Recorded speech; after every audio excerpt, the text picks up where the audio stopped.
business? So moved. Second. I have a motion and a second. Without objection, that'll be the order.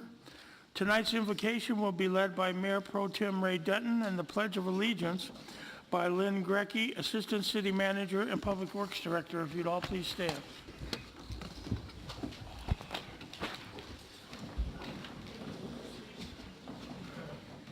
Please bow your heads. Oh Lord, please bless our actions here tonight and assist us in building a strong and caring community. May you lend us your wisdom to find solutions for the issues that come before us. We thank you for the opportunity to help others and the opportunity to try to improve our way of life. We ask for your protection and blessings on our military men and women, and may they always return safely to their families. In your name, amen. Would you please turn the sound up? We are. Place your right hand over your heart, address the flag, and repeat after me. I pledge allegiance to the flag of the United States of America and to the republic for which it stands, one nation, under God, indivisible, with liberty and justice for all.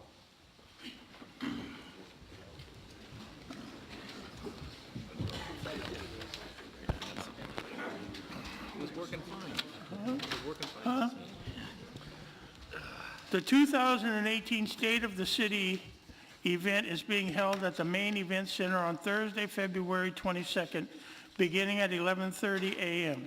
This year's theme is Revitalizing Bellflower Resurgence and Revitalization Redevelopment. Tickets are $20 and may be purchased at City Hall or at the Parks and Recreation Administration office. For more information about the event, call the Parks and Recreation Department at 562-804-1424, extension 2267, or visit the website at www.bellflower.org. Mr. Mayor. Dutton, please. Thank you, Mayor. The city's next general municipal election will be held on Tuesday, November 6th, 2018, for the City Council Districts 1, 3, and 5. This election will be consolidated with the general election conducted by the Los Angeles County Register of Voters. If you have any questions about this election, voter registration, or council districts that you reside in, please contact the city clerk's office at 562-804-1424, extension 2271, or via email, of always, of course, at the city clerk, clerk@bellflower.org. Thank you, Mayor. Yes, thank you, Ray. Mr. Garza, please. Thank you, Mr. Mayor. Attention all junior high and high school students ages 13 through 17. The City of Bellflower is offering a new volunteer job training program that provides work experience and educational workshops to all junior high and high school students in the surrounding area. Is it on? Can't Yep. understand you. Okay. We're working on it. Okay. So it's on? Can you hear me? Do it loud. Okay. The LEAD program was created to help teens gain work experience in the Parks and Recreation Department. Students can start to apply as of February 1, 2018. Applications are available at www.bellflower.org or pick one up at any of the city's 3 parks at Carruthers, Sims, or Thompson. For more info, please email, and I'll spell it out. It's ASIEVERS at bellflower.org. So it's ASIEVERS@bellflower.org. Thank you, Mayor. Thank you. Mr. Coops, please. Yeah, so can the audience hear me if I talk real loud? There you go. All right. I think we're having a little, it sounded like Lou Gehrig's farewell speech at Yankee Stadium earlier. And, we're working on that. You know what I mean, Mr. Thompson. So, anyway, the City of Bellflower will soon begin the long-awaited Bellflower Boulevard widening project funded by LA County Metro Transit Authority. The project includes the widening of Bellflower Boulevard between the 91 freeway and the Artesia Boulevard, and new traffic signals at the freeway on and off ramps. And at the intersection of Bellflower and Artesia, we'll also have new traffic signals. Delays in the area begin when construction begins in late spring and early summer. Drivers are strongly urged to use Woodruff or Clark Avenue as alternate routes during this construction time. For more information, visit the city's website at www.bellflower.org. Thank you, Mr. Mayor. Thank you. Tonight, we're going to celebrate National African American History Month. Pastor Moshe Kanon, my good friend, is going to accept the proclamation. If you guys would please join me over here.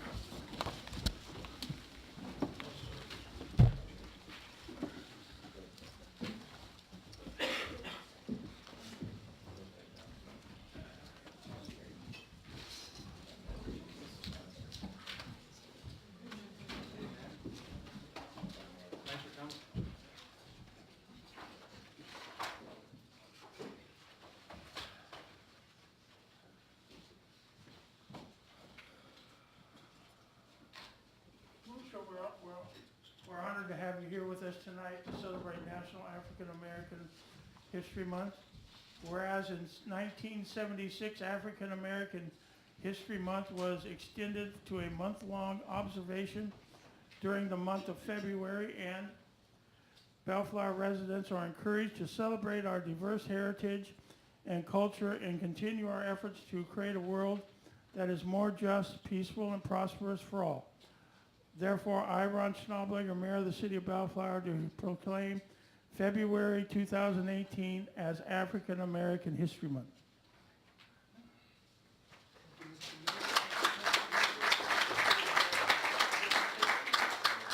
Thank you very, very much. Thank you for the privilege, having been here since 1992. We feel very much a part of the fiber of the city. We love Bellflower, and we trust that Bellflower loves us as well. This is a representation of that very fact. Thank you.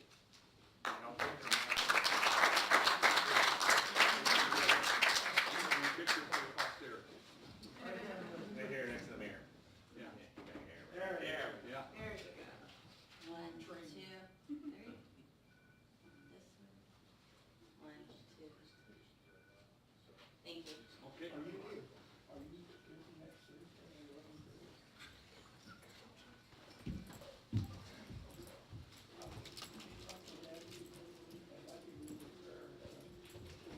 Trying to get him a job. Trying to hire him.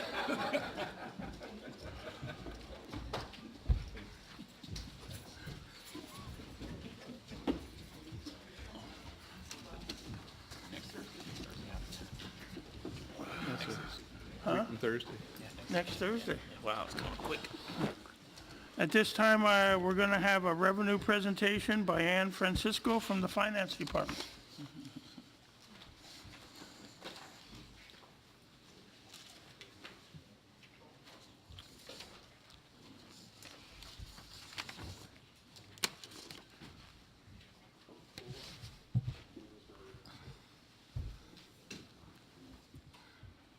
What's going on up there? Good evening, Honorable Mayor and members of the City Council. Tonight's presentation is a standard annual update on the city's revenues. We will review fiscal year 16-17 revenues and compare them with fiscal year 15-16 revenues for major changes. Then we will focus on general fund revenues and reserves. We will also compare Bellflower's revenue with 5 neighboring cities and go over the economy and fiscal outlook. For fiscal year 16-17, the city's revenues totaled $37.8 million. The revenues are for the entire city, but exclude the trust funds, the municipal water system, and other internal funds and accounts. In comparison with fiscal year 15-16, total revenues decreased $3.4 million. Almost all of the decrease came from one-time revenue sources, and recurring revenues remained substantially similar from last fiscal year. In this slide, we can see the significant changes in individual recurring revenue sources. Property tax increased $530,000. Parking citation increased $270,000, mostly from the utilization of the State Franchise Tax Board's collection program. The city collected $180,000 in fiscal year 16-17 through this collection program, and sales tax increased $190,000. On the other hand, building permits decreased $230,000. Residual receipts rent from the senior housing complex at Flora Vista decreased $200,000.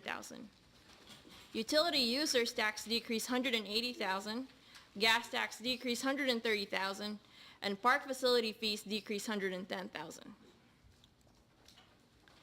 In the category of temporary and one-time revenues, as you can see in the slide, there were a lot more one-time revenues received in fiscal year 15-16 compared to fiscal year 16-17. $4.2 million versus $900,000. In fiscal year 15-16, the city received $2.2 million more in capital projects grants and other grants.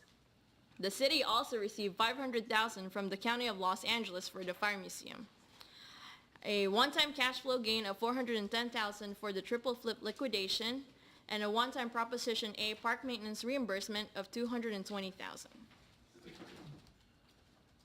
In general, there are two types of revenues.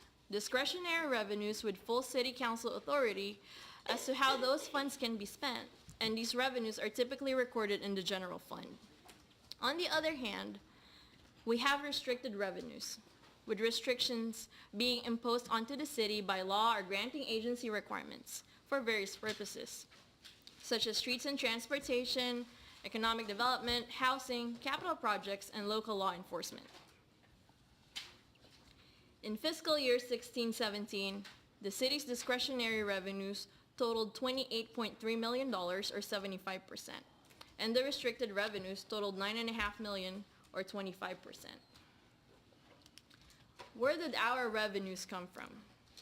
From the chart, we can see that the largest revenue source was taxes at 69%. The next one is intergovernmental revenue at 10%. These revenues were from grants and special funding from other governmental agencies. The other revenue sources brought in 21%. Now, where did our funds go? The top three expenditures were public safety at 28%, public works at 22%, and capital projects at 20%. Now to the general fund. As you are aware, general fund is the most important operating fund of the city. In fiscal year 16-17, the general fund revenues and transfers in totaled $29.8 million. This was an increase of $190,000 from the preceding fiscal year. Total recurring revenues increased $840,000, and total one-time revenues decreased $650,000. As you know, recurring revenue streams are much more important than one-time revenue sources. The major changes in recurring and one-time revenues have already been presented in the previous slide, with the exception of franchise fees, which decreased $90,000. In general fund, the five largest revenue sources are property tax, sales tax, utility users tax, fines, and franchise fees. These revenues totaled 84% of the general fund revenues. This chart shows the general fund revenue performance since inception of the last recession. The blue line represents the total general fund revenues, and it shows a 5-year revenue decline with a 5-year recovery. This line includes Measure PUUT and one-time revenues. The green line represents general fund revenues if we did not have Measure PUUT. The difference between the blue line and the green line is about $1.36 million. The red line adjusts the blue line for inflation for 10 years, and it shows that the loss of the purchasing power due to the CPI was about $4.4 million in fiscal year 16-17. Regarding the utility users tax, the telecom sector continues to be a major concern, with the UUT decline for 7 years in a row. Since 2009-10, the telecom's UUT has decreased 32% for the reasons cited on the right-hand side of the slide. Property tax is the largest revenue in general fund. This chart shows the distribution of property tax collected in Bellflower. The city receives 6.66 cents of each dollar of basic property tax levy collected. 48 cents are distributed to LA County and 45 cents are distributed to schools. The current sales tax rate in Bellflower is 9.5%, and it includes Measure M for transportation and Measure H for homeless prevention in LA County. The city's share is 1% of the taxable sales. So for every dollar in taxable sales in Bellflower, the city takes in a penny. Based on the current tax rate, the remaining 8.5 goes to other taxing entities. This chart shows the general fund reserve for the past 11 years. In addition to the $8 million contingency reserve, the undesignated reserve at June 30, 2017 was $3.9 million. The decline in general fund reserve is related to the purchase of the former Greek Market property for $2.2 million. At the beginning of the fiscal year 16-17, the available general fund reserve was $13.3 million. By the end of the fiscal year, the reserve decreased $1.4 million to $11.9 million. The major changes are the operating surplus of $480,000, the successor agency loan repayment of $588,000, property purchase of $2.2 million, and event center outdoor wedding patio facility funding of $400,000. Comparing Bellflower's revenues with 5 neighboring cities of Paramount, Lakewood, Norwalk, Cerritos, and Downey, you can see that the revenues are highly limited for Bellflower, causing greater financial challenges in these cities. On a per capita basis, Bellflower's financial picture worsens. Bellflower has the least amount of revenue, with the neighboring cities having 22 to 207% more funds to spend on each of their residents. As an economic indicator, Bellflower's unemployment rate has improved very well, 4% as of December 2017, which is very close to LA County's unemployment rate. Bellflower's median housing price has also been improving, with fourth quarter 2017 median housing price at $500,000. Based on the California Fiscal Outlook report, the state's economy is expected to continue to grow in the near term. This growth is also expected on a national level, with real GDP increasing by 2.8% in 2018 and 2.1% in 2019.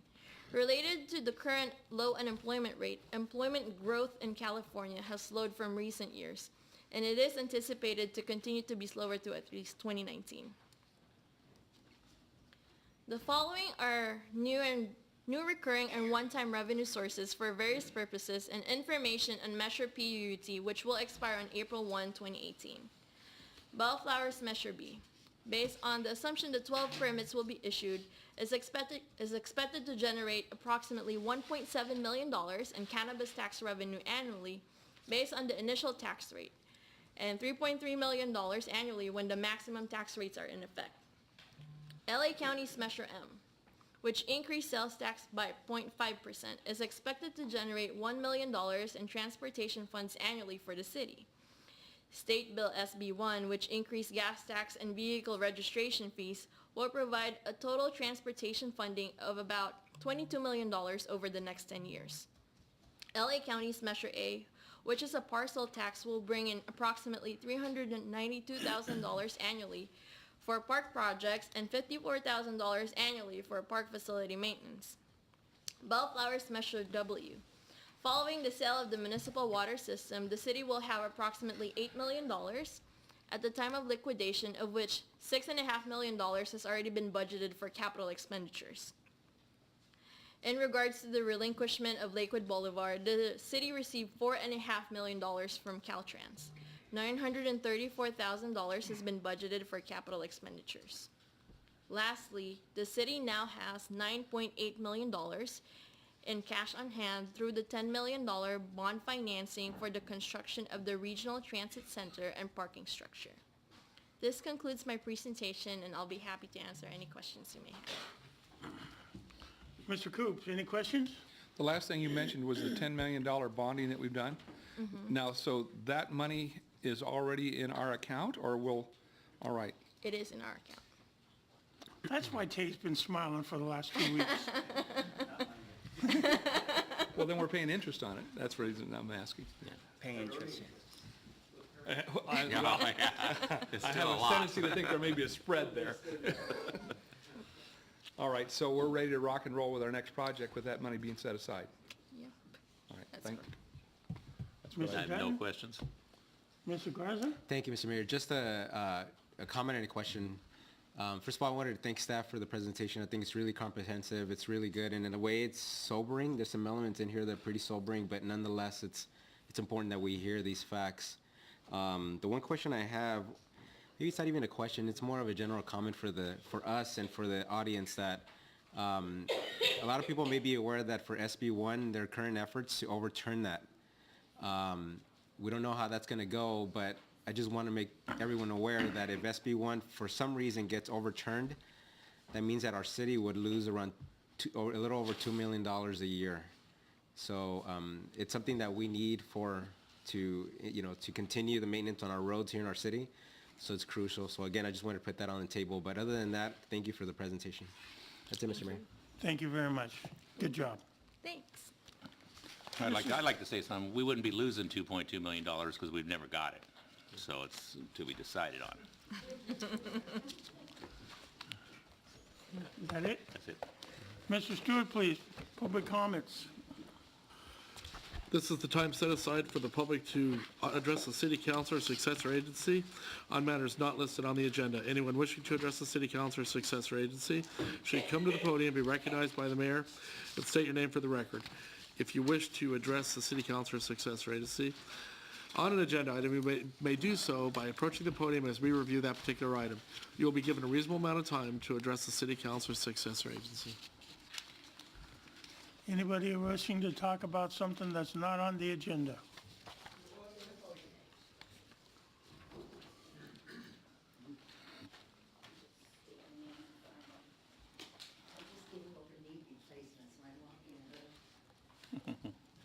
You're walking pretty good. My name is Denise Vest. I live on Palo Verde Avenue in Bellflower. We bought our home 51 years ago.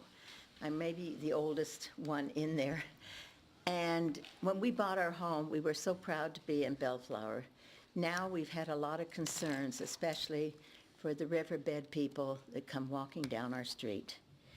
In the last few years, I have had people knock at my door at 10 p.m. I'm a widow now, so of course I don't answer it. I don't answer it in the daytime. But we find hypodermic needles on our lawns, condoms, you name it. I saw some human waste covered with a shirt last week on my neighbor's lawn. And I love Bellflower, and I put a lot of money in my home, and I'd like to stay here. But I think it's an easy fix. And I know money is an issue, but at the end of Palo Verde, at the dead end, still on city property, right where the pavement ends, if we could put an 8 to 10 foot fence, because it would make a deterrent. They would have to walk to the riverbed to get to Artesia Boulevard. They would not have to walk through our residential homes. And I'll tell you, if you live there, you would understand what we've been going through. We had a shooting 2 weeks ago, 2 blocks over. I'm sure you know about that. But being a widow, I have wonderful neighbors, thank God. But I really think something has to be done. And it isn't an expensive fix. It's an easy fix. And at the end of the block, I don't know how wide that street is, but if we had an 8 to 10 foot fence, I really believe the people would go down the riverbed and then they could do their business on Artesia Boulevard. That's all I have to say. Thank you. Thank you for coming in. If you would go over and talk to, see that man right there in the doorway?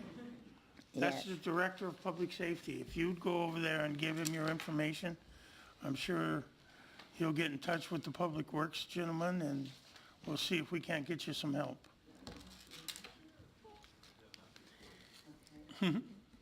There's more people to follow. Hi Mayor, hi Councilman, I'm Carla Mitchell. I was asked by residents to stand up and speak on their behalf as well. I received some letters. I'm following behind the young lady who was just up here. I also live in the Palo Verde cul-de-sacs. And it has been a problem for several years, and we've been dealing with it. We've complained.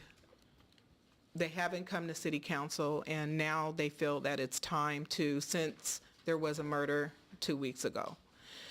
The same gentleman that they're speaking of where this incident happened, I've encountered.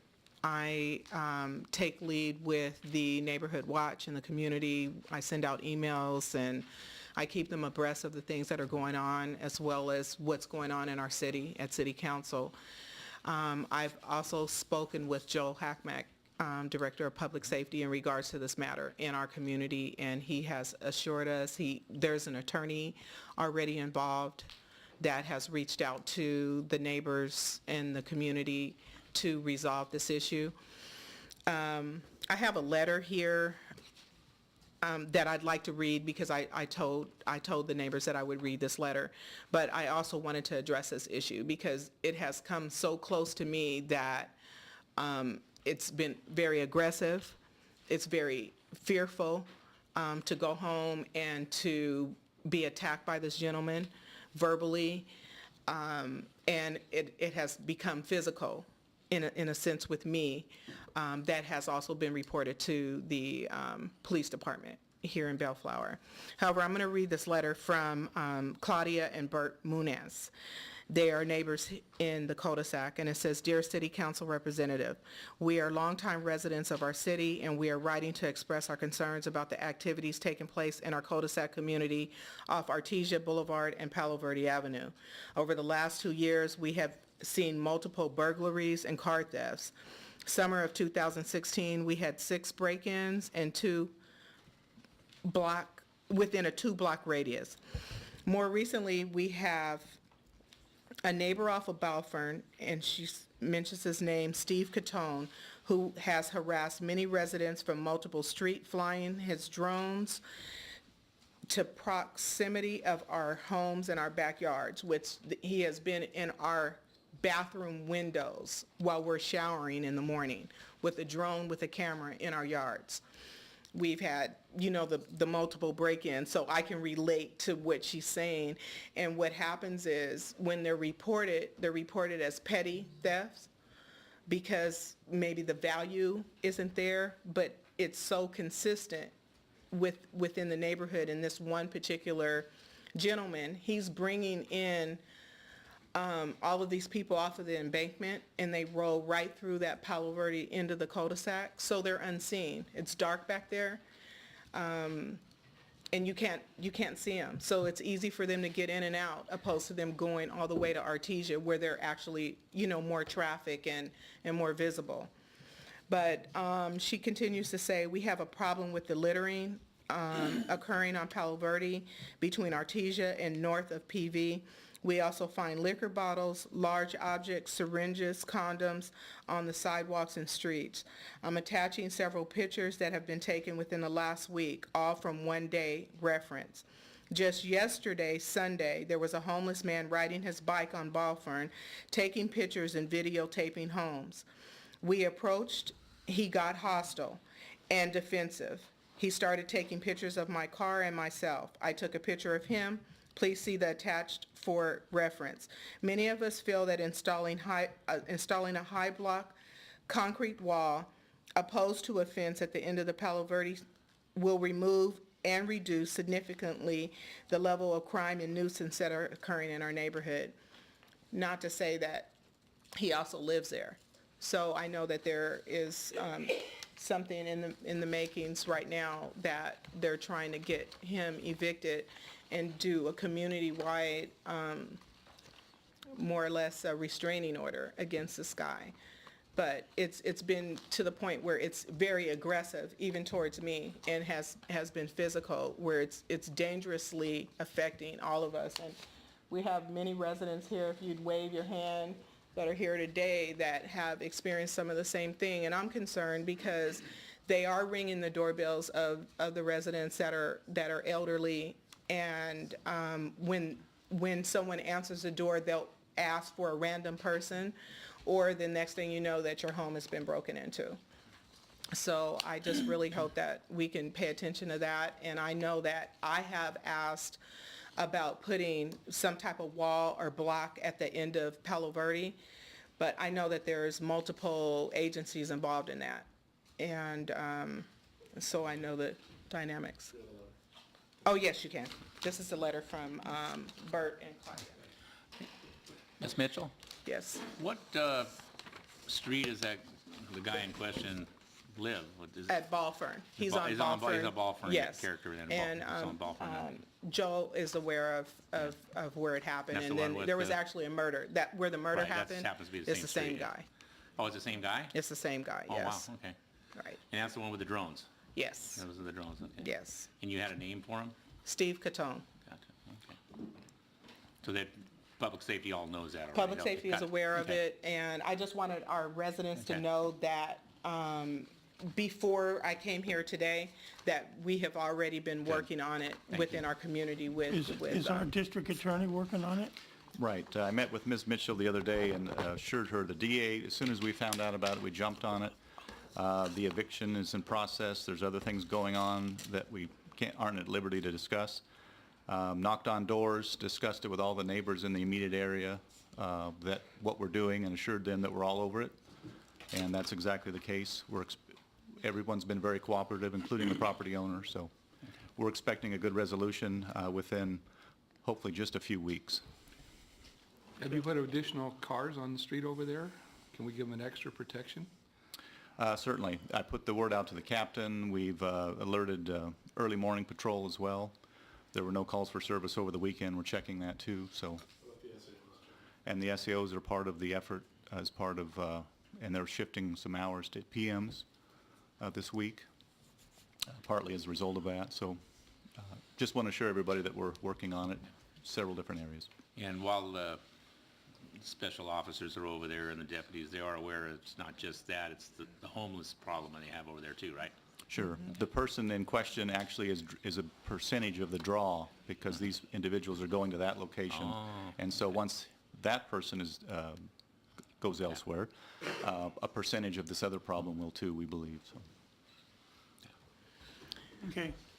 Well, don't be shy. Come back, next meeting and let us know if things I are getting will. better or worse. I think the only thing that our neighbors want to know is there anything that could be done to block that intersection? Well, we can surely talk to Public Works and look into it and see Okay, if there's anything possible. thank you. Thank you so much. No problem. Anytime. Yes, sir. Same issue, I'll be there in a minute.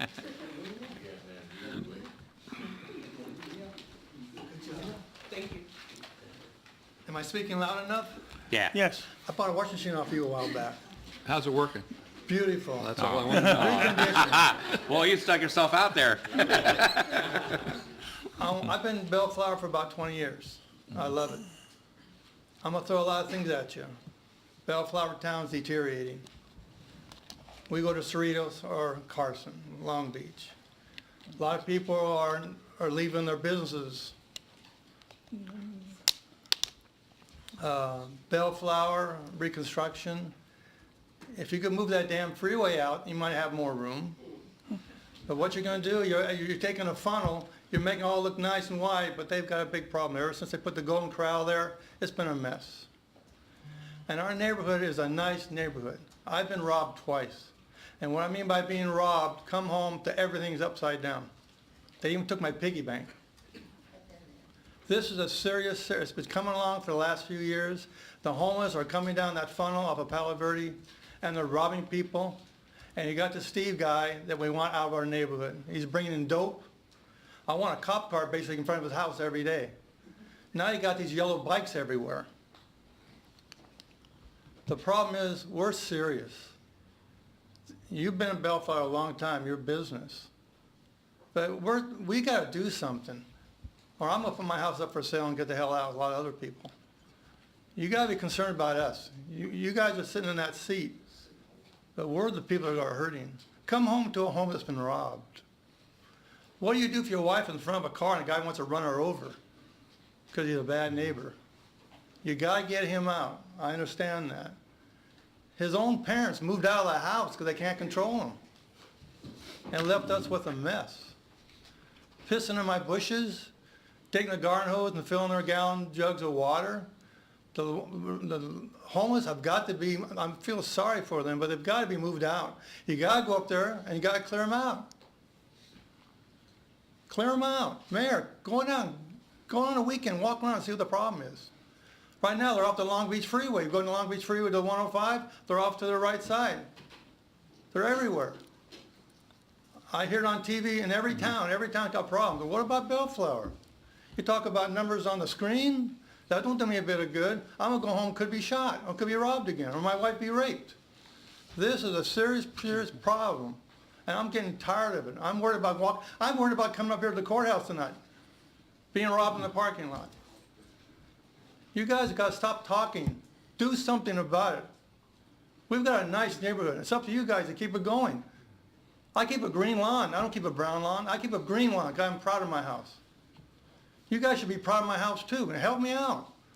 Get more cop cars cruising around there every day. 2 weeks ago, I had 2 guys on bicycles, 20s bikes. They're in their 40s. They were in front of my car while I'm going down the street. They just took their time about moving over. If I would honk my horn, they'd probably beat the shit out of me. I'm scared now of being in Bellflower. I'm scared. Maybe the cops are scared too. I don't know. I'm tired of this in other cities. That's their problem. But you got to take care of Bellflower. Like I said, I don't care about your money. Well, what are you going to have when you have nobody here? Your revenue's going to go down. Stores are being left. And I'm mad as hell right now. I really am. Do your damn job. That's what you're supposed to do. Or I'm gone. And all the neighbors feel the same way. Can I share something with you? You mind if I share something with you? Sure. My own experience.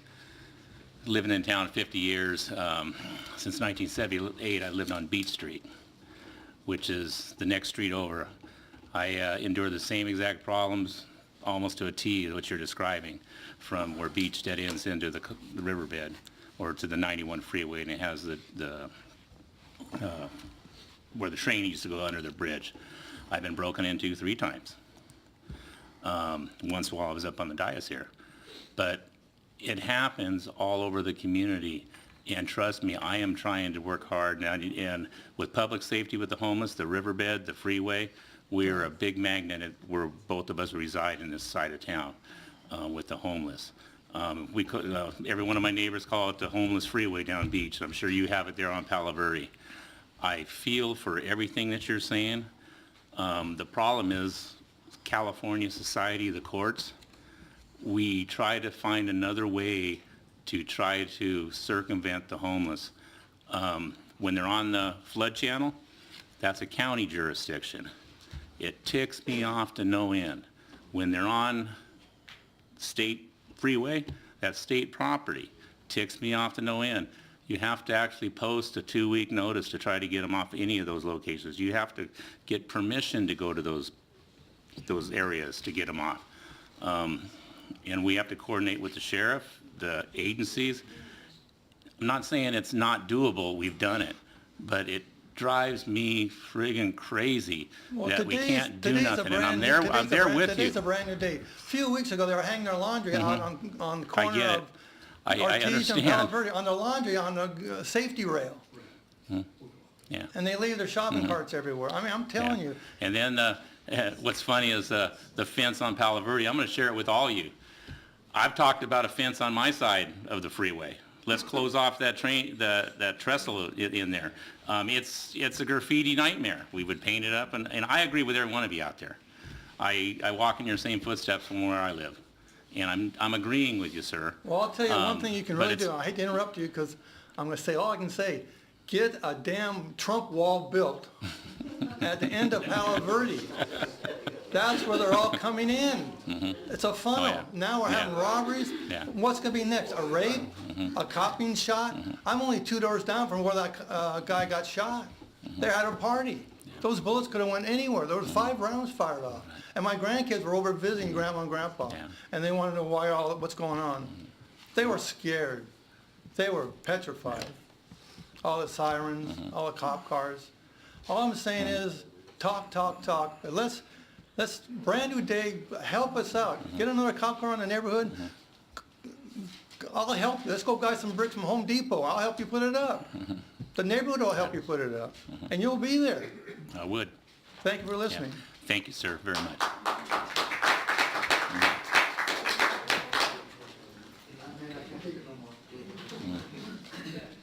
Hi, good evening. I'm a Bellflower resident for about 17 years.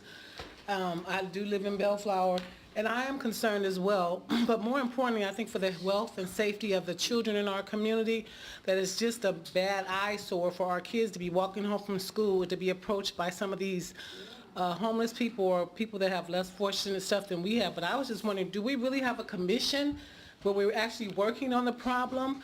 Because I'm a probation officer for LA County, and I do see that we are trying to all work together as a unit to transition these people into some norm, or what we call normalcy of life. However, if we don't put a commission together to do things like at least track these people, let's have pictures of these people, because they're breaking the laws, and they almost have more laws or are protected by the law more than we are as citizens. So if we get a commission going with some of all this wonderful money that we have here in Bellflower, maybe we could be the initial flight to get this thing to where it needs to be manageable. Do we even know who these people are? Do we even have fingerprint on these people? These are the people that are breaking into our houses and tormenting our children when they're walking home from school. And another question I have, just to take it off the board, is what is the yellow bike thing? Please educate me. I'm just ignorant to it, please. What's the yellow bike? Are we getting money off of that? What kind of revenue are we making off the yellow bikes? Because I'm seeing them just being left in places that I know people are not going to go back there and get them. What's going on with the yellow bikes? Anybody want to answer that question for me? Was this? The yellow bikes are a private source. The city did not pay for them, is not operating them. It's run by a private company named OFO. They are allowed to be left in places not necessarily designated, as long as it's not inside the public right of way.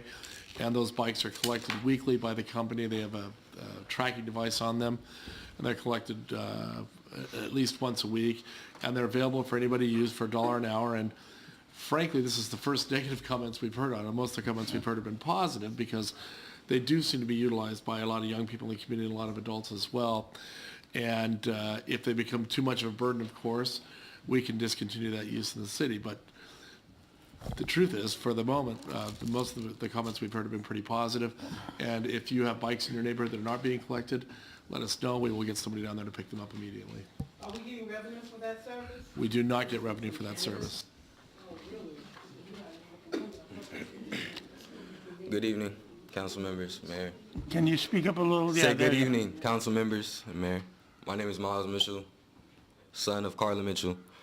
20 years old, I've lived in Bellflower nearly my whole life. The thing I see here is that there are thousands of people like Steve Catone, hundreds of people like Steve Catone in Bellflower. That's not gonna change unless we try to change it ourselves as a unit, like as one of the other speakers said. I believe that we need to really initiate the change, organizing and becoming as a unit. Everyone in this audience wants to know, what are we doing as a unit together, as a city together to change things? I don't really see the change, to be honest with you. We have a placard that says growing together, but I'm not really seeing any growth. I just want to know that I feel safe in my own community, where I could leave my mother and go to Inglewood, go to Compton, and not have to worry about Bellflower. That's the craziest thing to me. I always would have thought it would have been the opposite. But having saw that, it didn't anger me as much. I only took pity, because who's to say that they're any different from us? We can all say we can build a fence, we can build a wall, but what is that really going to change? There's just going to be more coming and more and funneling in. There's just not going to be any end to it. I just really want the support from each and every one of you in this courthouse. Everyone.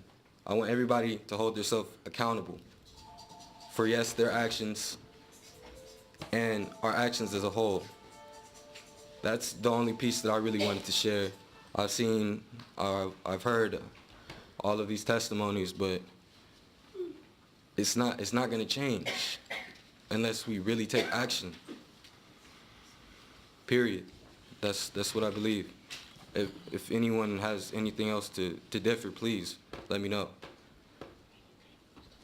That's it. Is there a commission for this? Is there a commission that we have to work on this? Who's working on it? Well, the special assignments to be out there to help us with the list items, we don't need a special commission for somebody to go out there, we're not doing anything but helping the people stay home. Mayor, council members, ladies and gentlemen, I have well, 5 different items I would like to bring forward tonight. I told my wife we don't know anything on the The one, basically, what everybody's talking about, this lady's works for the county or whatever. But if the city of Bellflower, the sheriff's department cannot handle it, which I know this from past, if it's within 1 mile of a school and it's drugs being sold, it's a federal offense. And because I had that problem years ago, and one of the assembly parties, Bob Epple at that time, because I couldn't get the sheriff's department to do diddly, I couldn't get the city of Bellflower to do crap. So I called Bob Epple, and I had a call from the Treasury Department guaranteeing me within 24 hours they would have the problem solved, because the problem was within 1 mile of a school. Now you get federal help. So maybe that'll help some of these people if that problem's within 1 mile of any kind of a school. Valley Christian is There's the government. All you gotta do is call them, call your senator and all this, make the complaint, because the city can't handle it. So let them handle it. Now to go on to the homeless a little further. It is getting very, very aggressive around. I think we're getting more homeless in Bellflower than we have had in the past year, personally. We're gonna have more as Stater Brothers closes the doors on March 26th. It's an encampment as it is down on that side street. Some are in vehicles, some are pushing grocery carts or whatever. So you're gonna have more of the problems once that store vacates on March 26th, because they're being pushed out, and that's a shame. Now, the other part is Kmart, which is closed. You're getting the homeless there again too now, since Kmart's closed. But lo and behold, I went by there last Friday in the daytime, and I saw this young fellow washing his clothes out in front of Kmart with a water spigot. And then all of a sudden I see this young person take a dump, and then he's using that water spigot to clean himself up. This is the better part of Bellflower, with great people. The homeless can be solved if the county would get together with the cities. And most of the homeless are playing with drugs, so they don't want to help, which limits what the police department can do. Because you can pick somebody up and hold them for, I guess, 24, 48 hours over saying they're a nutcase or something, then you gotta let them go. But if the county wants to do something, and we had a gentleman here, 3 months ago or whatever, saying the state has got all this money to build these homes for the homeless, and we've never heard from that son of a bitch again. And you won't. So, I would say somebody needs to write a letter to them, and if this person wants to help on this thing, basically ask the county, why don't we buy some property out there at Desert Hot Springs, and we cart them all out there to an impound area. Now, if you get 1 out of 1,000, maybe you can rehab, so you accomplish something. But you got them out of town. Now, if they want to sit out there and play, smoke pot and drugs and all that all their life, let them have it. Give them more of it. End the problem. Well, let's get off on that. Now, seeing as we got Stater Brothers moving out of town, unfortunately, that really doesn't leave Bellflower with, I'm gonna say, a decent grocery store. Now, you've got grocery stores, but it's the lower class stuff. Has anybody thought about talking to Stater Brothers about maybe getting them involved with the Woodruff and Artesia property that's being bulldozed in back of Sizzler? You might be able to coerce Stater Brothers into even looking at that and saying, hey, we can stay here. And Stater Brothers is a damn good market. And like I say, you need a good market here, and you haven't got one. Once they leave, that's pretty well it. Now, the other thing I'd like to bring up, and it's always been a sore thumb, but nobody wants to ever attack it, color code. We're getting to look like little Tijuana. Disgusting.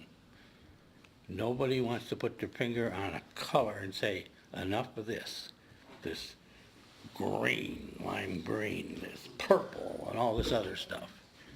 Something needs to be done, because you're turning your city into a ghetto, and you're letting it happen. Let the lawyer defend it with these other lawyers. Everybody, well, most of the lawyers, unfortunately, I gotta say, are parasites anyhow. Just looking for a free load. Now, the other item I want to bring up is, seeing we've got Kmart that closed, we need to get some ordinance on the book before little Johnny Dreyer shows up, because we all know what he cost us. That Kmart store, there is some damn real estate lady showing it to a group from a church that's interested in it. You're already in the Guinness Book of Records of churches here. No other city wants these churches, but you got them. Everybody let them come in all the time. We don't need a church taking over a very large possible retail thing to generate taxes, because the churches do not generate taxes. They actually cost you. They cost all of us. So, like I'm saying, we need to step on this thing somehow and stop any church from purchasing any more property in Bellflower. We're churched out. They don't live here. They come here, you've got the streets that we gotta pay for, all the infrastructure and stuff, and then they go home. Back to Cerritos, back to Downey.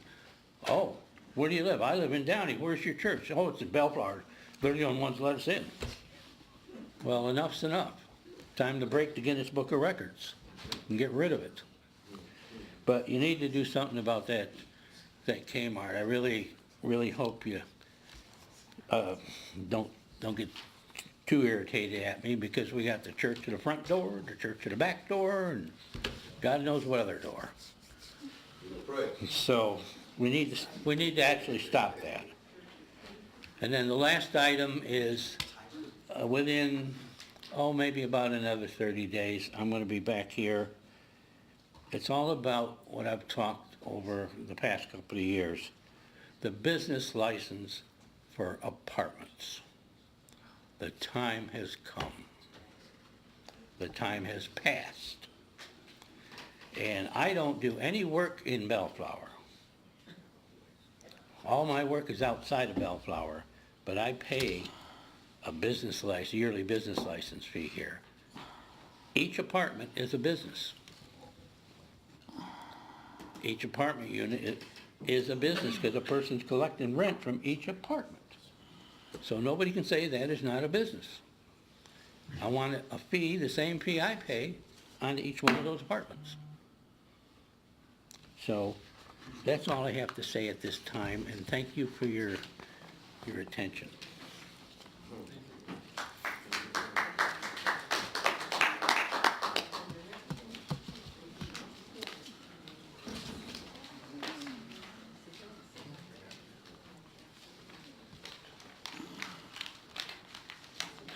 Good evening, Mayor, members of the council. George Franzine, been around a little while in the town, not as long as some of you, but based on what the citizens are saying and what has been brought up, we're dealing with issues with the county and with the state. And therefore we got multiple people that are involved. And I think what would be interesting is we have a member of the Board of Supervisors for the county, and maybe we could send a car to pick her up and bring her over this far into her district. And then we have an assemblywoman that has a great interest in the city of Bellflower and thinks she knows how to run it. And we have a state senator. And they could come here and listen to what the people in Bellflower are suffering with and how they can help. Because really, coming around every 2 to 4 years and sending out a lot of campaign literature and what they're going to do, and they don't do anything, and maybe they could go up and talk to their dear friend Jerry Brown, and maybe some of these homeless that have been let out of prison early, they can get back in. So my thought would be, let them communicate with the people and let them take on the problems that are connected with the county and with the state. Thank you.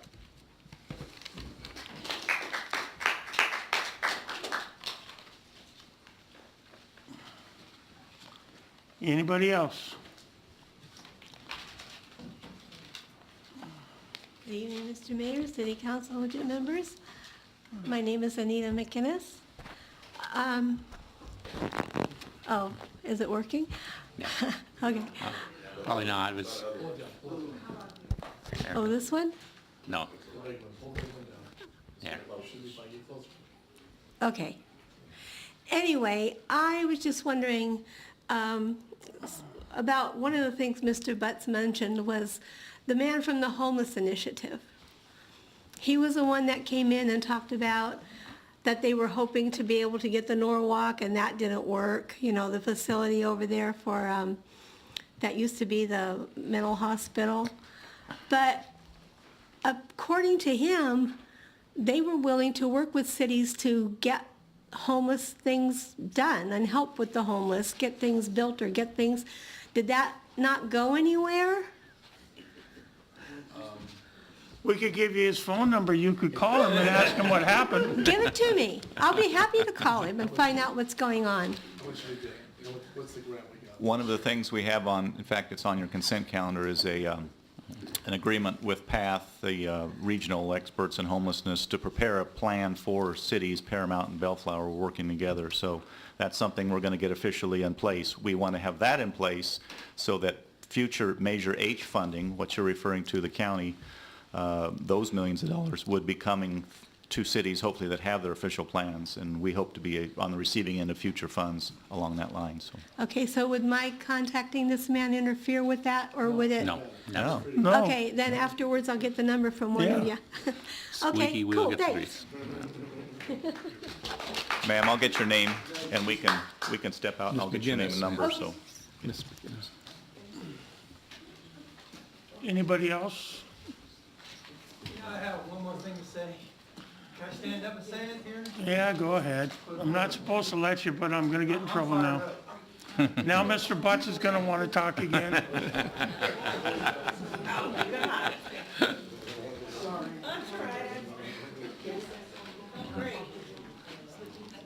This is the first meeting I've been to. Very enjoyable. Well, you're always welcome. Well, And the dryer later on. Yeah, that's another good reason to come. I just want to, while you're up there, since you came back up, I want to just say something. I understand everything you're saying. We have a district attorney, we have special assignment officers, we have our own probation person. We're really trying to combat the homeless and the problems here. I know you're very upset because you've been dealing with it for 2 years, but I know Carla personally, and this is the first time I've ever heard anything about it. So when you have a problem, Don't wait 2 years and get so mad and get so frustrated that you're on the verge of moving. Come right away and express what's going on. Well, that's Because why I'm- if that's we why I'm- if we don't know, Right. if you don't tell us, I'm not a mind reader. I'm good, Right. but I ain't that good. That's why I'm here now. This is the first meeting. I'm understanding a lot. I'm picking on you a little bit, but you can pick on me too. It's been going on for a long time. I've heard other stories in my neighborhood that I never thought I'd hear. I have another, in the next block, we got a neighborhood guy that opens his garage door for business, for dope. Well, And I said, that's the next block over. if I you don't tell know us now. though, if you tell us, that's what we have the district attorney lady for, to take care of houses that have problems. She's gonna get your problem evicted. If you have another problem, give her that address too. Give it to Joel Hockman. He'll send the special assignment out there, and they'll build a case and they'll get rid of them too. I love to come back. We're cooperating, we're talking, communicating. This is my first meeting. I'm exploding a little bit, but what I don't like to see is talk, and no action. And I'd Well, love to- if I start seeing hopefully that, if I start in the seeing next that, couple of when I weeks, see you you'll next see a time, difference. I'll see you next time. I'll probably shake your hand.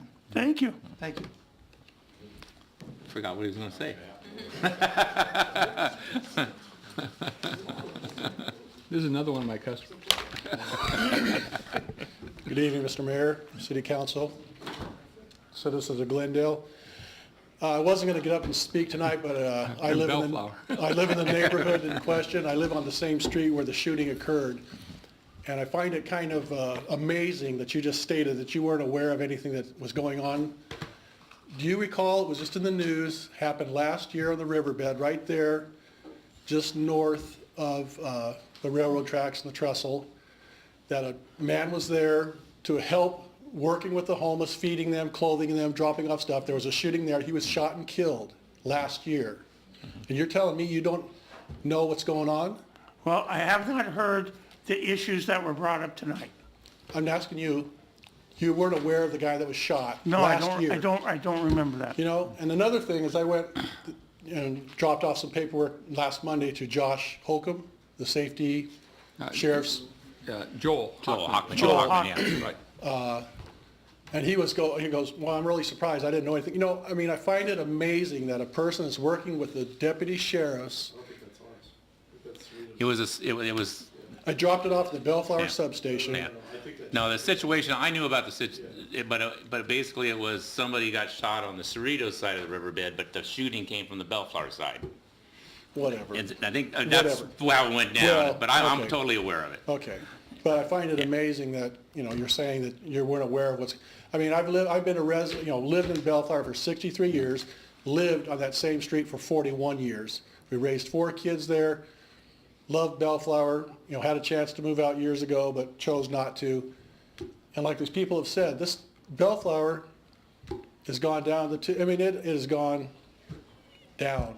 And we're all aware of it, we've seen it, anybody that's lived here for any length of time, but it just amazes me that you have no knowledge of what's going on in the city that you're the mayor of. I mean, I kind of find it amazing. I mean, I've spent 34 years in emergency service working for a local fire department, have seen everything that could happen to a person. And that could have been a real tragedy. The other 2 weeks ago, numerous shots were fired. If someone in the neighborhood would have been shot and killed, I guarantee you that this would be getting a lot more attention than just the kid that was shot in the backyard. So I just find it amazing. And I think something needs, like the gentleman stated, I mean, Lindstrom is less than a mile from that area, Valley Christian, Gar High School. Something needs to be done. I mean, if you go driving east on Artesia, right there by Valley Christian, there's that where used to be the underpass of the freeway there. That thing looks like a jail, you know, gate. I mean, on both sides has been like that for years, you know, to keep, I guess, homeless people out of there. I mean, you need to do something at the end, like the state at the end of Palo Verde. I mean, we have issues there with the homeless coming through, the graffiti. It's ridiculous. So I So, just, John, do you believe that if we got a fence up where they're suggesting that would be a significant it's a improvement? deterrent. I mean, Caltransit's come in and worked with them over the years, calling them, and they put up, chain link fences. It lasts for a while, but they cut through it and get through it. But you need something substantial. I mean, something that has to be a barrier, not just a fence. It has to be a barrier, something that's gonna keep people from coming through. I mean, the city went in there and made a nice little park area there at the end of Palo Verde, nice grassy area. People come in there every once in a while, or when they're riding, through there on their bikes, stop for a little bit. But, I mean, it's just open, it's just an open door for the homeless, and it's just unbelievable. What I think has happened with the shooting that happened on your street, on Balfern there. Right. Something like that it galvanizes that whole neighborhood. It was like we were on the precipice of something tipping over, and that was enough to tip it, saying, listen, enough's enough. Right. And I'll make it my personal promise to you that this is not going to stand. I appreciate That we're it. going to go forward, and we're going to do everything within our power. And you know where my store is. You come in there, and Oh, yeah. anybody that knows me, come in there, and if you got something on your mind, you tell me. Yep. And we'll respond. We've had conversations there Right, before, and yeah. we're going to keep it moving. But I think that there's one guy on the street that sounds like is been a real concern. Well, And that just leads to other things. our oldest kids, they grew up with Steve. All right, so you know for years. He knows history. I mean, he was a, decent kid, but, like any He's gone off the rails. Any Yeah. person, can go bad, doesn't, no But I matter think what I'm hearing upbringing tonight, is. there's been other things occur because he's in the neighborhood. Yeah. He attracts a different element. Oh, yeah. And It's a bad so I element. think that's on the radar. And I think that we're going to, as you heard me say, we need to have more presence of the sheriff, both in and undercover and obviously there. Right. And make an example of that, because you guys live in a real life, there's only one way in and there's only one way out. Yep. And so I totally sympathetic with what you've got going there. You felt safe back there, Oh, and yeah, now you've for lost, years. and who wants to live if you don't feel safe? Well, That's the it. whole basis we run for council on. We want to keep you safe. And so we all promised this. And we knew that we were going to have somebody in here tonight, and I'm glad you all came in. And it's not going to go unnoticed. But we're going to spend some resources to try to make this right, so that when you come back in here and say, you know what, you guys did the right thing. And that's my promise to you. Thank you. Appreciate your time.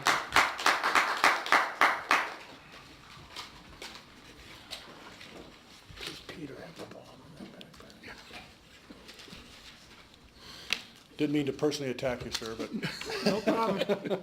I'm used to it. That's what we sign up for, John. Good evening, gentlemen. My name's Art Peacock, and I'm the 2013 Medal of Valor winner for the Bravo Awards from your city, and I thank you for it again. It gave me a little bit of opportunity to be ingratiated into your presence and being able to be known a little bit. I thank you for that.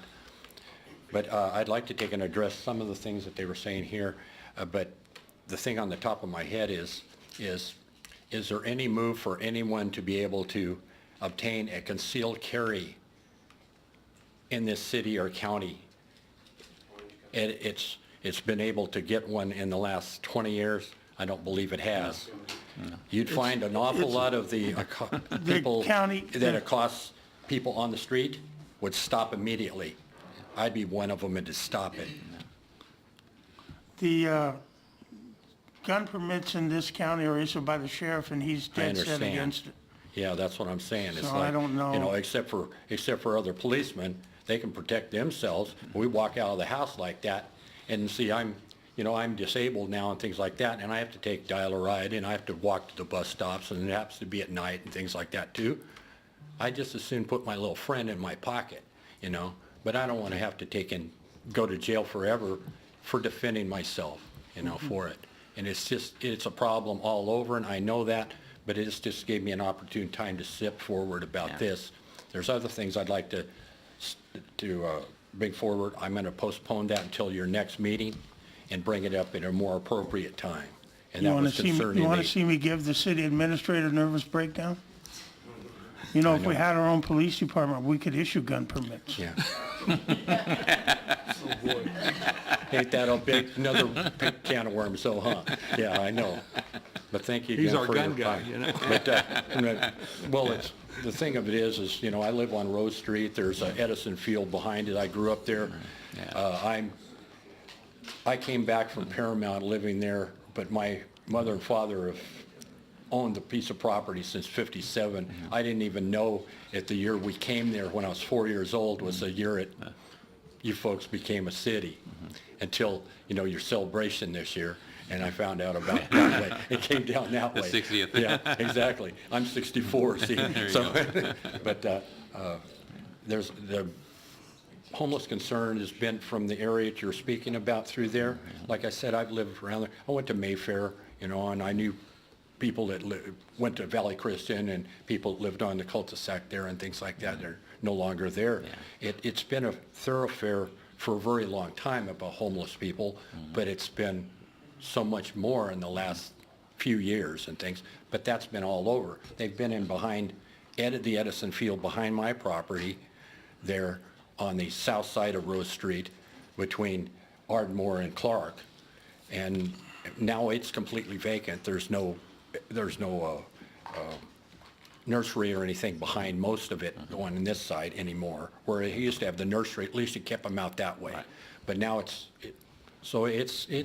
expanding, the problem is, and it will because of our weather and a lot of other things, economic reasons. But thank you again for addressing it, and like I said, I'll come back 2 weeks and address the other things. Thank you. Thank you for your time. Thank you. Good seeing you again.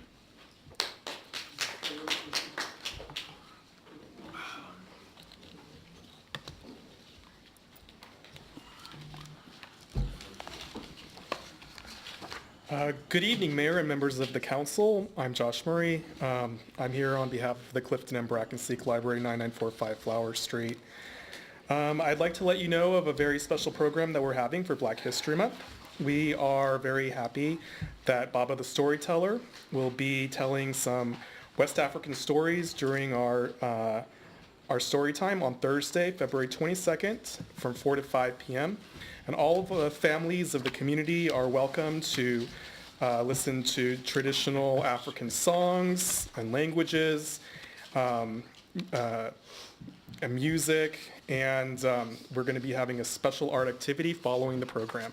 And so I invite all of the families of Bellflower to come experience Baba the Storyteller on Thursday, February 22nd, 4 o'clock p.m. Thank you. Thank you. Thank you.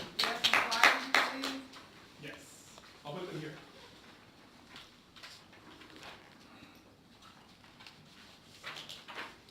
Thank you. Anybody else? I just have one more thing I'd like to say. We definitely need to start having interagency collaboration. If you want to talk, can you come up to the podium and so we can get on the record? Please. We definitely need to start having interagency collaborations. I mean, I understand the bureaucracy that's going on with the county and what side of the street it is on and all that. But for the safety of this community, we have to do something. We have to form a committee to find out the people that we need to get involved on each county, state level, because the problem is not going to go away. We all are intelligent people. We know the problem is not going away unless we do some serious demands on these people to change their lifestyle. We all know that people do not do that. You don't change your lifestyle overnight. It's a process of elimination. Do we have a mental health department that can come in and see to make sure that these people are not having mental health issues? If it's a drug problem, can we offer a drug treatment program in the area? If we put all these services out here and they refuse to take the information, let's document that. Let's make sure that we're on board to say, well, we've offered you guys and you still don't want it, so there's consequences for your actions and behaviors. That's my remedy. I'm not saying it's the best, but however, if we don't have interagency collaboration, we're never going to combat any of these problems. Mr. Jeff, Let me start by saying that I agree. We all agree with you 100%. There is a committee on this. The city has a public safety committee and oversees a portion of their task is to oversee some of the homeless issues that go on here. As far as interagency cooperation, all the services you discussed are state and county services not delivered by the city. We are more than welcome to welcome that. 4 additional services to be coming in from the county. I would expect from the approximate $300 million a year they're getting from Measure M that we would see some of those services, but as of today, we've not received any of those services. We will be reaching out to the Director of Homeless Services Asbury, we're going to ask for a follow-up on that. And we would invite you all back to present those questions to him directly when he comes here. I want would to be like- on that committee, no. I'd like to share a little something I do know. I sit on a homeless committee with Gateway COG, which is Council of Governments, which is 28 cities, or 28 surrounding cities. We know homeless isn't just a homeless problem in one city. The way it used to work is the cities dealt with it and kind of pushed them out to another city and you played ping pong with them. Now it's looked at as a regional basis. The County of Los Angeles is funding it. We have PATH organization, PATH. which is the head organization for the 28 cities. There's a lot of money being funneled through them. Each city does homeless counts like we do. We're up like 176 this year. We also track how many are rehoused, how many are veterans. Veterans always have first dibs getting rehoused. We also track how many people do not want help. All those statistics are being done countywide, and not just at the COG that I'm on, which is the 28 cities. You have the San Gabriel COG, you have other COGs. It's the County of Los Angeles is doing all these things that you brought up. And our one source that organizes in our city is called Kingdom Causes. And they're the ones that do the counts and rehouse people and get the money, and they're the go-between from PATH to our city. We could put you in contact with Kingdom Causes, and you can volunteer and see how they're working and see the details of how it's done if you would like. But there's a lot of things that you brought up that are being done. It's just, you can't help somebody that don't want help, like you said earlier. It is being tracked. We all know what's going on in Orange County and their riverbeds. Every lawsuit possible can get slapped on them. We go through the same thing here in the city of Bellflower, trying not to get the lawsuits. We're a frugal city. We don't need to get sued on stuff like that. We do what we can within the law, but it's a balancing act. But we're trying to do our best. I do not like going, I can't, the panhandling that goes on at the freeway off ramps, at the gas stations. I don't like it. My wife doesn't like it. I live it too. That's why I chose to sit on this homeless committee, to see if there's something that I can do. At least I, feel that I'm doing something, but it's on a regional level. And then it trickles down into local cities, and that's how it's handled here through the Kingdom Cause Family Solutions. Do you have any questions for me other than what I just shared with you? No, and I do believe that we are trying to do something, but however, sir, the bureaucracy is running rampant, and the accountability that no one wants to take is what's ultimately the stress factor for people in the community, because we're not behind the scenes, and then checks and balances on these programs that we do buy into, they have to do the job. I'm gonna be honest with you. I mean, I work for the county. And again, it's accountability. So if there is a different commission, let's even say if you buy into an outside source as a commission, as a backup person to make sure these people are doing their jobs, you have to have checks and balances along the way. There's a lot of money. I've sat on the committee for PATH. There's a lot of money out there. Oh yeah, But millions. honey, if no one's being held accountable for it, that money is flying like a balloon up in the air, and everybody just popping their little portion, but ain't nobody making accountable because there's nothing written on what's really happening. I'm saying, let's be the city that stands up and says, here's our accountability checklist. If we take one family or help one family to get on their feet to realize that the drugs and the alcohol, whatever their issues are, because clearly we all have issues. How are we going? We can't fix and change everybody, but we got to put a platform down as a foundation. And all I'm saying is that we got to keep the conversation going, and the collaboration has to be sustainable by checks and balances. You can't keep throwing money to the problem. And to get off the subject, what are they building over here? They knock down over here behind the scissor. What's going to be built there? Nothing at the moment. Oh my God. They're cleaning up the soil. They have a soil contamination problem from the cleaners in the 60s there. They have dirty soil going in a plume towards the water table. And it'll probably be in the next few years that they're going to be dealing with the soil contamination, but they had to get the buildings down. So nothing is going to go there for the next 2 years? I'm not going to try to cut you off, but we really need to get to the meeting. Okay. I appreciate your input. Come back again in 2 weeks. Anybody else that hasn't already spoke? Mr. Stewart, 12A, please. This is consideration and possible action to consider amending various sections of the Bellflower Municipal Code regulating cannabis business permits and conditional use permits, and adopt resolution number 18-05 implementing minimum qualifications for medical cannabis permit applicants. Ms. Stover has a brief staff report for you. Mr. Mayor, before we proceed, I'd like to recuse myself from this item due to I have a conflict due to a employer-client relationship. Okay. Let the record reflect, Mr. Garza recused himself. Okay, Randy. Good evening, Honorable Mayor and members of the City Council. This evening, I'm going to introduce item 12A, consideration and possible action to consider amending various sections of the Bellflower Municipal Code relating to cannabis business permits and CUPs, and adopting Resolution 18-05, a resolution implementing minimum qualifications for medical cannabis business permits. Through the medical cannabis business permit process, we have realized that a few changes are desirable. Item 12A addresses 4 main changes.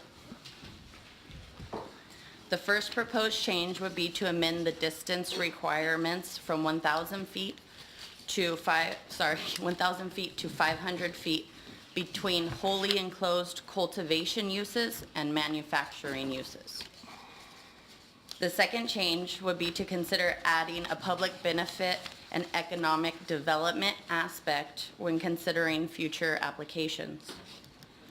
Next is the ability of medical cannabis business permits to be transferred. At this time, the transfer would only be between persons with existing CUPs that were issued at the December 18th, 19th council meeting. Also, this item makes routine clarifications and adds definitions. Staff's recommendation to council is to adopt Resolution 18-05 to establish qualifications for medical cannabis permits and to schedule a public hearing to consider introducing ordinance number 1351 at the February 26th regular city council meeting, which provides definitions, cleanup language, and amends distance requirements as stated previously. This concludes a summary of item 12A, and I can answer any questions you may have at this time. Mr. Coops. No questions at this time. Mr. Dutton.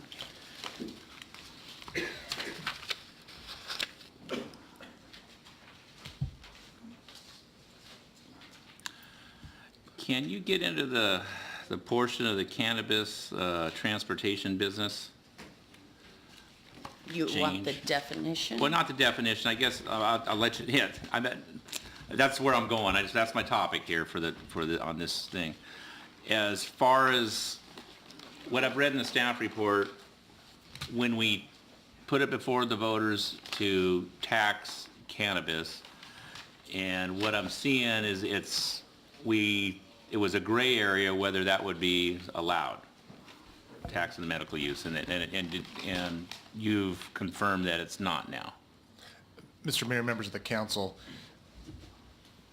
the term cannabis transportation business was included in the ballot measure, and there's a specific tax attached to it. It's a flat tax of $1,500 per year. The issue, per license, the issue was that the definition of cannabis transportation business was not part of the ordinance that the council adopted upon its own authority. That's the clarification. So the clarification I couldn't get them to. Yeah, so the clarification is simply to add that definition into the ordinance, which is allowed. I thought it was the other way around. No. Okay. Anything else? Yeah, I have more. Let's go through it now.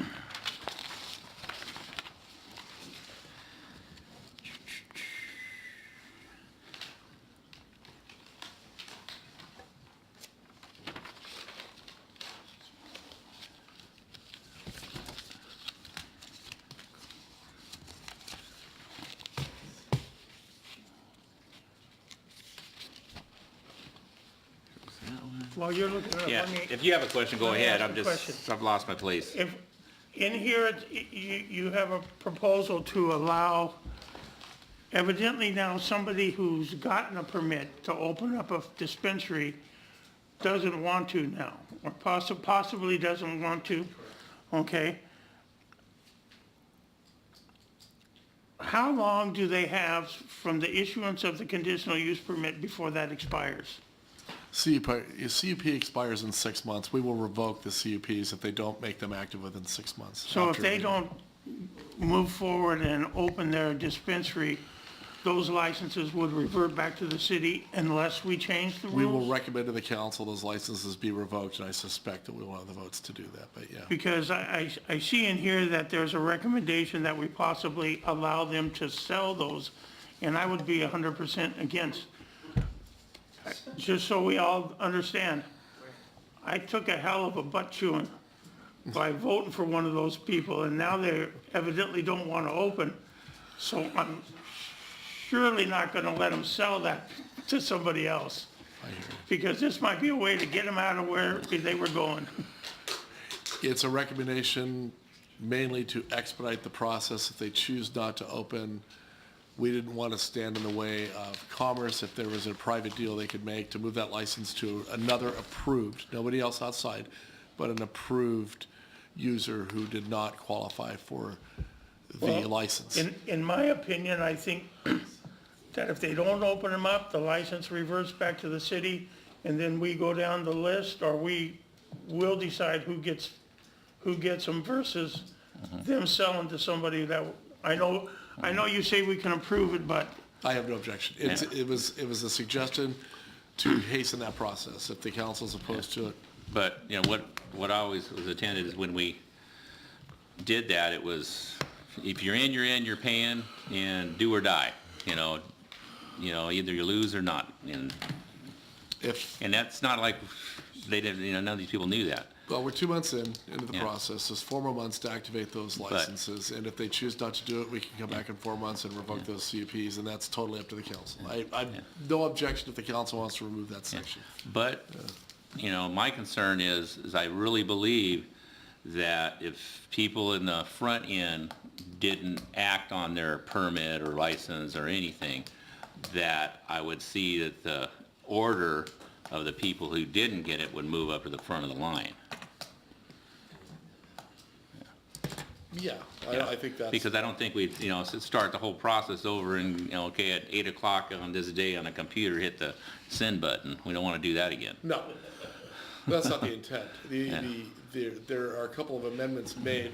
We are asking that one of the conditions on moving forward, if somebody's going to move up, that's currently is not permitted, we do want to add the community improvement economic development analysis to that consideration of the item, but otherwise, I don't think there's any opposition to what you're saying. And Mr. Mayor, members of the council, if I can just add on to the city manager's comments, the proposed list for those businesses that would be qualified potentially for a transfer are those that have a conditional use permit that weren't issued the operating permit. Right. Remember, there were several that got the CUP but couldn't get the operating permit for various reasons. because we only issued 4. Well, you only issued 4 dispensaries, but there were 12 cannabis permits available altogether. And so there are actually still 2 cannabis permits, operating permits that are available, which are non-dispensary. So individuals or businesses that receive the CUP but not a actual operating license would be the highest priority in terms of being able to receive any licenses that became available. If that makes sense. But if you're comfortable with the 6-month time frame, there's no argument here. We are just trying to move it ahead. Yeah. One suggestion. Yeah. So the other change is the 500-foot, and these are not dispensaries. What you're talking about, if somebody's growing in that building and nobody knows that they're in there, could somebody grow within 500 feet of them? Completely enclosed, no outside coming and going. Yes, That's your other proposal. that's the other proposal. Or manufacturing. It's cultivation and manufacturing would fall in that same category. Correct. Neither generate traffic or neighborhood issues that traditionally have been involved with the dispensaries. And I think the reasoning behind that is the dispensary portion is why we only wanted 4 of them, is because there's such an impact on the community Yeah. where the other businesses don't. And we kind of found that there's other areas that are probably best for it that conflict with the 1,000-foot rule. Yeah. Correct. Okay, so we have some public comment? Yeah, now, one of the I got things one more that, thing. Okay. we've heard the reasons why that 2 of the receivers of the license have not come back is that they believe that we should change our original concept and make this recreational and medicinal, correct? So, personally, I'm not in favor of doing that. I would like to leave it as the medicinal only. I don't know how the rest of my colleagues feel on this. I'm there. But I think that until those applicants or those possessors of that license, they either paint or get off the ladder as to whether or not we've established what the rules are. And I think that they're looking for us to change the rules to accommodate them. Is that my understanding? That is correct. That's my understanding as well. So if we're, to My dad the had a chair. different saying. Paint or get off the ladder? No. He had a different saying. Mine too. So we're tidying up some of the ordinance or whatnot, and are we committed in any way other than just the CUP operating for 6 months? The permit that we issued that's not acted on, can we change that if the permit portion is not acted on in 90 days, that If can they be don't null have and a void? CUP, they can't activate the permit. Well, if they don't, but if they have a CUP and the permit portion, why can't we just say 90 days, the permit portion's done? Okay, And that could speed up the process. I'm good with Because if that. they're not doing anything at the first year, we worked so hard to get this done for the state of California for the first of the year, and then this is what happened. You know, it's like, we tripped, made some mistakes, and here we are cleaning That's it an up. ordinance issue as well, right? Yeah, good thing. So we would, if we were gonna move forward with that. This is just drafts. Yeah, right, we're You know, scheduling a draft basically ordinance use it or now. lose it, Yeah, no? yeah, yeah. That's No, what but I'm thinking. I'm just saying that's an issue that we. And that frees it up for the next guy in We'll do line. it at the next meeting, that's fine. We could do that. But we can do that next, we wouldn't be on this ordinance, it would have to be, The next one, it can't be a resolution, it'd be the ordinance. can't be, next meeting. okay. And Mr. Mayor, members of the council, just to be clear, there's no proposed introduction tonight. Some of these changes are zoning changes which require public hearing. So we can tinker with this particular ordinance and those bring changes it will back. show up in the actual draft ordinance that we would be proposed for introduction. So it's no problem. We'll add this section in to the draft ordinance. If there's a consensus to do so, and I'm kind of reading the movie. Do we want to listen to the I public? think you Yeah, should we open have up. to. I mean, the right thing to do. Mrs. Brown, do you want to come up? Yeah. You want to come up and chew on me some more? We must be going the right direction.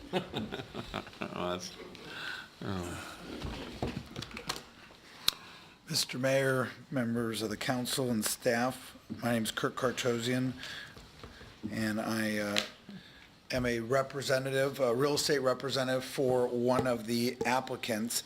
And I wanted to ask that you consider some language, as many of us were here a few months back and late into the night.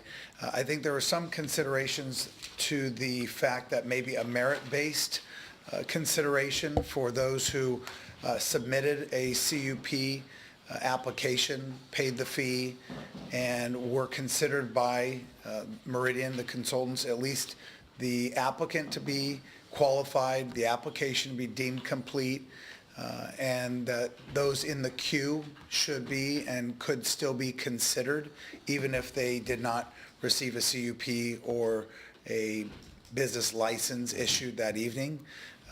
In particular, our client, Mr. Gonzalez, who I believe will be coming up this evening as well, believes not only was he of merit to be considered, not necessarily to receive, but to be considered, did all due diligence in inquiring with Meridian, the consultants, as to certain land use designations and whether or not the property he was applying for would be qualified, and got nebulous information back. So this applicant in particular would at least like to be considered to still be in the queue for consideration and for merit, and not to necessarily be denied outright.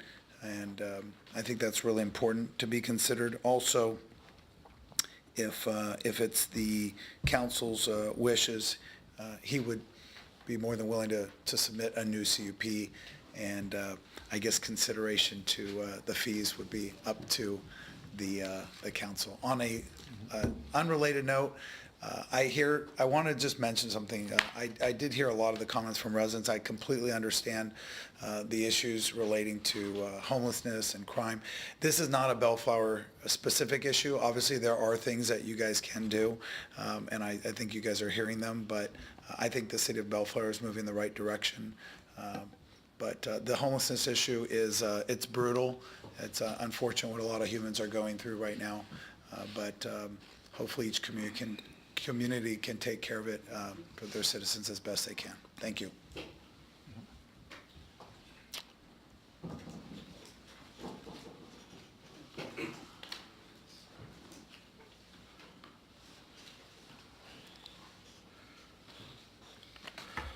My name's Elliot Lewis. I'm number 6 with Connected on the list.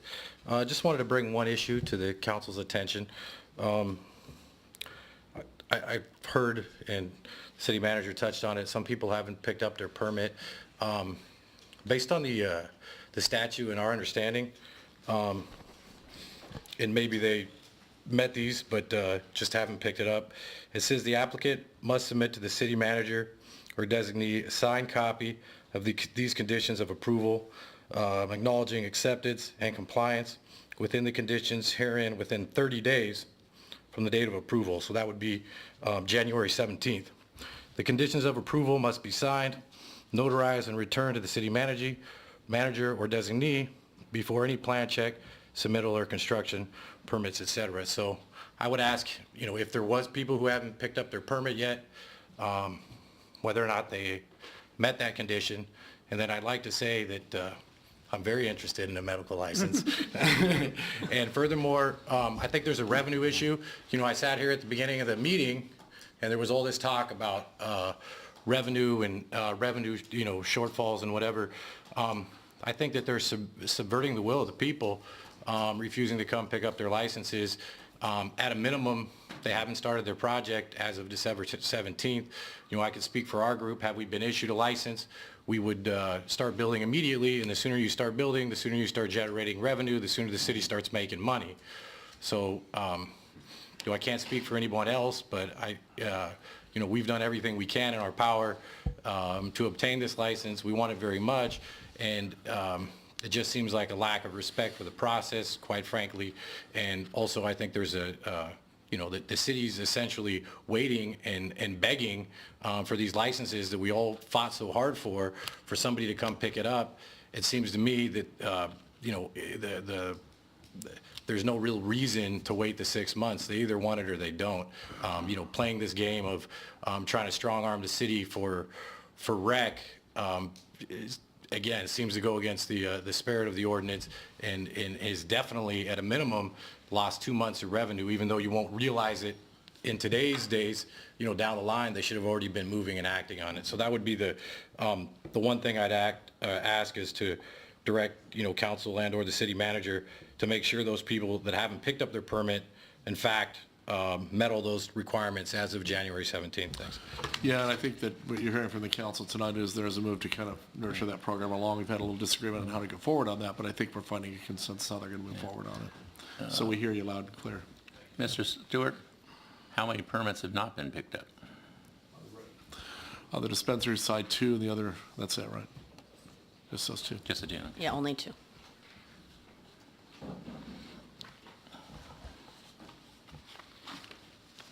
I would like to add an item into this that my understanding is... Could you state your name for the record? John Butts. My understanding was there was something mentioned about selling the license.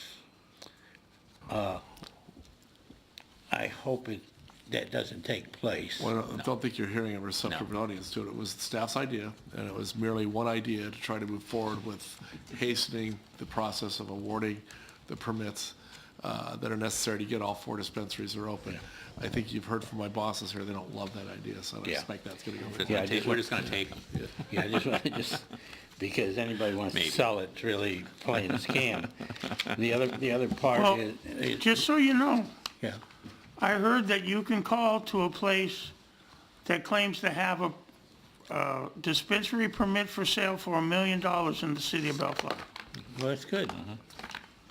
But not, just for the record, it's unenforceable. So it's prohibited, and frankly, if somebody's advertising that, they're completely lying about the ability to do so. And we will shut them down. Well, I thought maybe you might want to buy it, Ron. Because I'll sell it to you. If I had your money, I might be able to. but- Well, I think you're going along on a commendable thing here. To me, if they haven't picked up the darn license, have they paid the permit money, all the fees up front? And hopefully they have it. If they haven't, they should be thrown out to begin with. So where I'm at on this thing is, you should be giving them a notice. They should have had a notice anyhow from the time they were told they had it. And like the gentleman said, January 16th, you ain't got the paperwork in that you're supposed to. Then you lose it. There are 2 dates, several dates there. The certification was due by the 16th, and Okay. everybody did All that, right. completed that.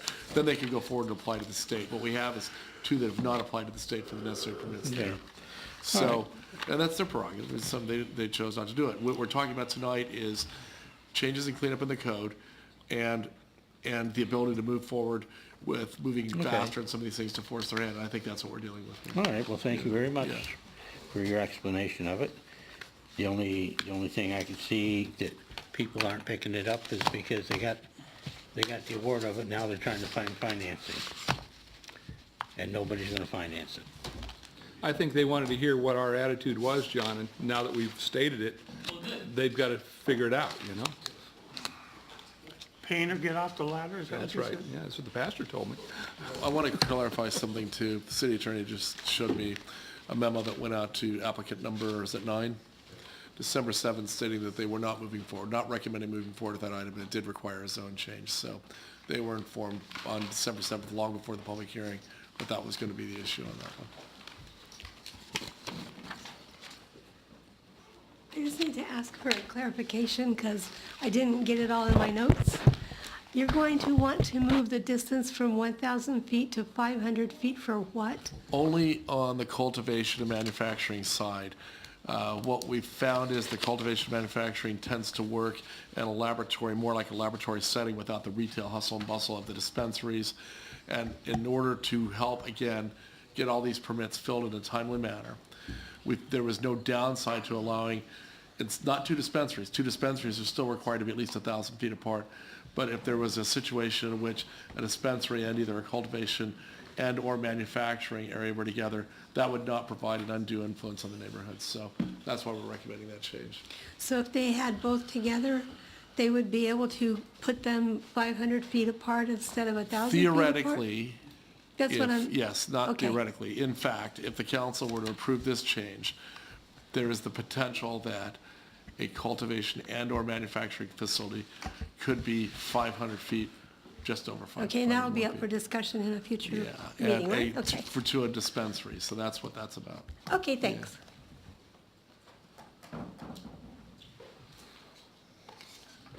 Hello, Gene Gonzalez. I was applicant number 9. I was not issued a CUP because my property needed a zone change, and it was 4:30 in the morning, and I don't think anybody wanted to talk about zone changes at that time. So what I would ask the city to do, because there was a zone change required there, if I would have gotten a clear answer from Meridian at that point, I would have submitted at another property that we have, and I would ask the city to allow me to change that to possibly a cultivation permit, if possible, and/or a non-storefront retail license.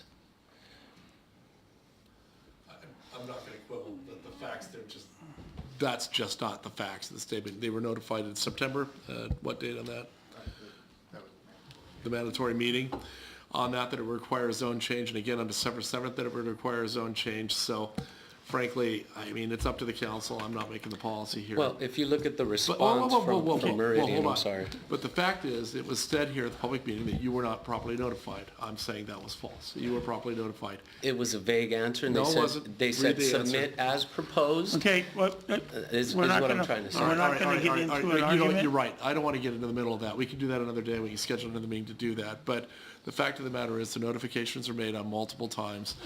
This is a policy call of the council. I'm just trying to clarify the record, that's all. So that's what I would ask the city council to do, regardless if it was vague or it was black and white, that I was notified that I was going to require a zone change.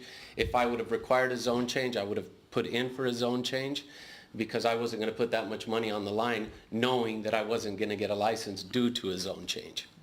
So if the council can consider allowing me to apply at another property for another use until a retail permit is available again, then I would be happy to take that retail permit. Okay, Thank you. thank you.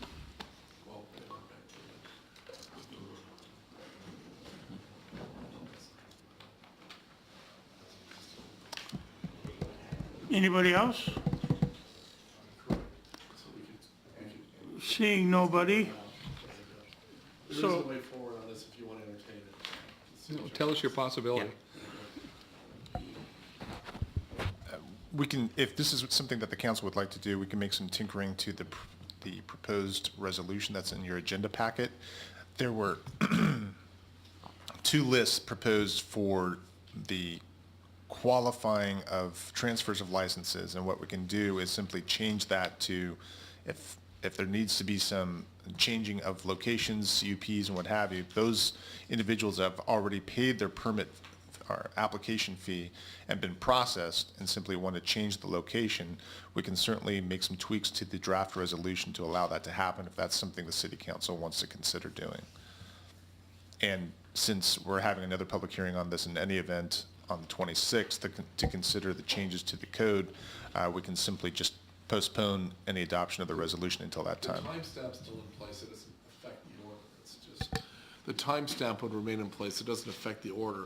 All it does is give him a seat at the table, sitting as number 9 in that process. And, So what we've just heard from applicant number 9 is, he had a property that he was not allowed to go forward with and did not get a CUP. correct, Now he's offering he would like to move that potential property to another location, Yes. that use.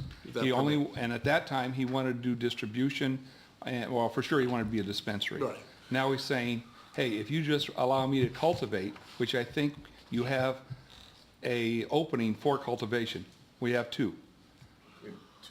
We have two available cultivation For either- licenses that no one has claimed or has said they wanted. Yeah, I mean, He's there's- willing to accept the cultivation license, but then we would have to have a hearing to establish him getting a CUP correct. before we could move that forward. And if the council is okay to do that, we have no objection to that process. It doesn't change the integrity of the process to date. It merely gives him a seat at the table. It doesn't go to the arguments of his consultant to go to a meritorious discussion of that. And frankly, we are adding a bit of the meritorious process to discussion and talking about the economic development and impact of that. But aside from that, I think that if you guys are fine with it, we certainly are fine with it. I'm fine with it. So when you do the economic development part, that's another part of what we're discussing. That's right. Yeah. Then we're going to discern as to whether or not a person has been in this business and what their success has been? No, we would discern whether or not what the economic development impact is to the community. Is this merely is this a substantial improvement to the neighborhood through facade changes, building changes, zoning changes, or is it not? It gives the ability to weigh into a different tool of which of the applicants would benefit the community most if they were to get a store in. Doesn't potential income stream be a part of that, or we can't judge that? Well, I mean, who knows what a potential income stream is until we know what it is. I mean, everybody had promised the moon, you know that. You know, I want to make this much, but you don't. we've heard that since day No, one. but I mean, if you had some experience in this endeavor, that would be merit-based. In all fairness, you know, I mean, we've heard from everybody and their mother that they would all make lots of money for the city on a medical license. Now we're hearing from two of the biggest ones that perhaps not so. So I guess at this point, I'm a little skeptical, not willing to take anybody at their word on the money that's going to be processed and generated from this thing. So, I mean, you know, if that's what you want to do, if the council is choosing to add that element into the resolution itself too, we could do that, but again, it's council's call. I don't know how far down that path you want to go. my goal is to be able to talk with quality people. That's what I'm saying. Please confirm that hard analysis, I don't know what to pronounce it. You have some little amount of space and experience. But before you do that, I guess I don't know about that. I suggest,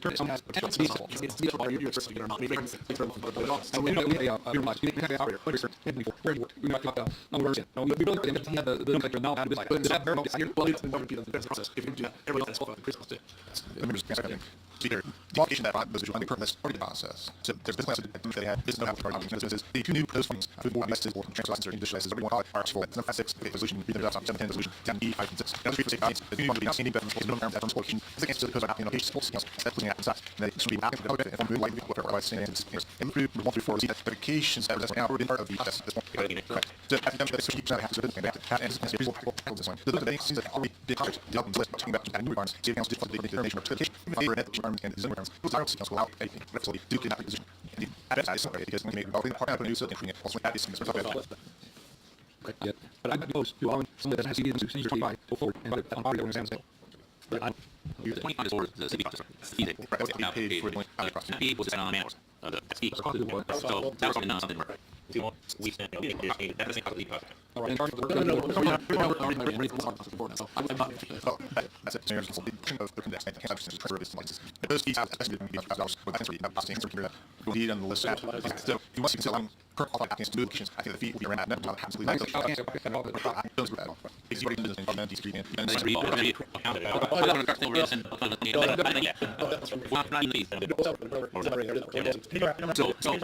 And so to really and see the get it use the document started it and doing that sometimes. I don't care. It's UV fees and then already on the top. Maybe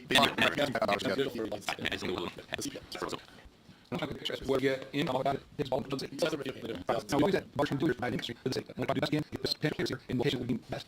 Before this, and I'm going out, we can figure out that. I went to see sorry, taken from January 13th. So it's January 12th. Just through the conference. We have to do, you know, 9 days from the second. And we got to get 9 days from December 8th. Well, we can. We can. You can finish that. We're going to have forward. When you turn up for So we can get into the record 30. Two today in the week. We can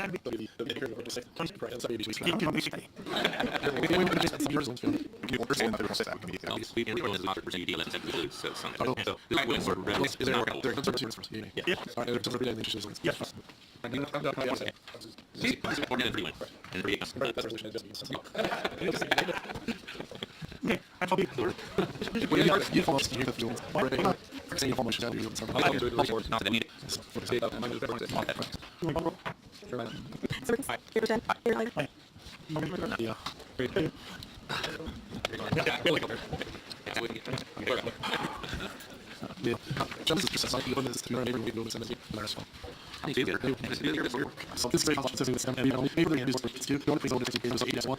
against.